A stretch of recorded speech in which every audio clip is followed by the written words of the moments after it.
the current market size is around 250,000 tonnes, and the market's going to go to 3 million tonnes. So, that is a quantum shift. Talking graphite here with EcoGraf and Andrew. Question from the community from Fantastico production site in Australia. There's been, from what I understand, it's been discontinued.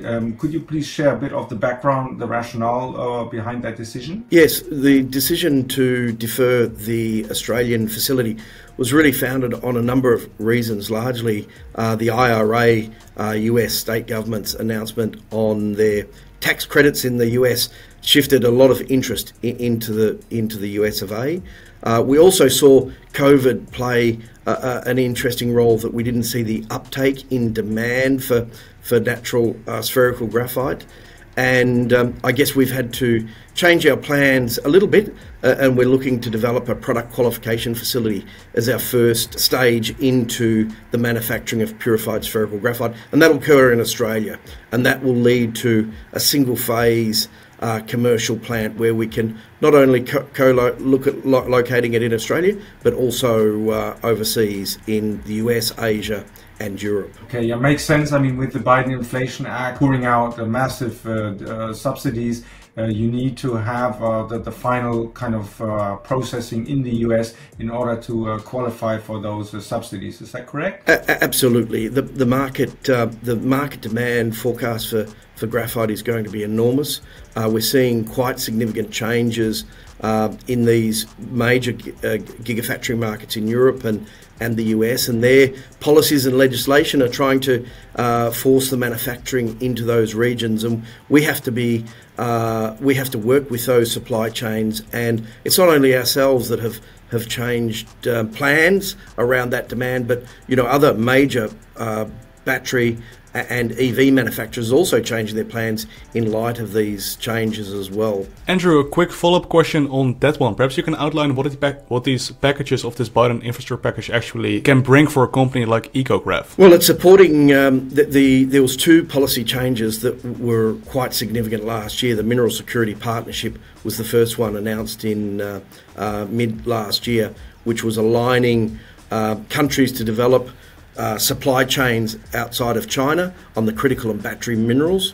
And then there was a follow-up IRA, or Inflation Reduction Act, that provides tax credits to manufacturers in the US and really incentivise those supply chains to look at putting the manufacturing and the value adding of those capabilities in the US. So I think it's been quite exciting for companies like us that there is now a lot of effort going into developing these supply chains outside of China. And we're yet to see the European Green Deal fully come through, and I think that'll be also very positive for Africa and our Tanzanian development, where Europe needs to see Africa industrialise and benefit off their minerals, particularly the critical and battery minerals, these green minerals. Graphite has a huge role to play in the future, and we're seeing an enormous demand from the EV and lithium-ion batteries, but there's other high-growth sectors in thermal efficient sectors that is going to create growth in this market as well. You just mentioned demand here, Andrew, and Ford just announced 9.4 billion investment to battery factories. Tesla is going to go live in 2025 with their factory in Mexico. So when is that going to kind of move down in the supply chain into early exploration, into early stage processing on the market side? When you look at the demand, it's hard to think where all the raw materials, and graphite being one of them, is going to come from. 2025 is when the shift and these tax credits kick in the US and the policies in Europe. So we expect from 2025 there's going to be enormous growth in the sector, and that will also assist in the development of a lot of new supply chains, and particularly our own. We're thinking quite big.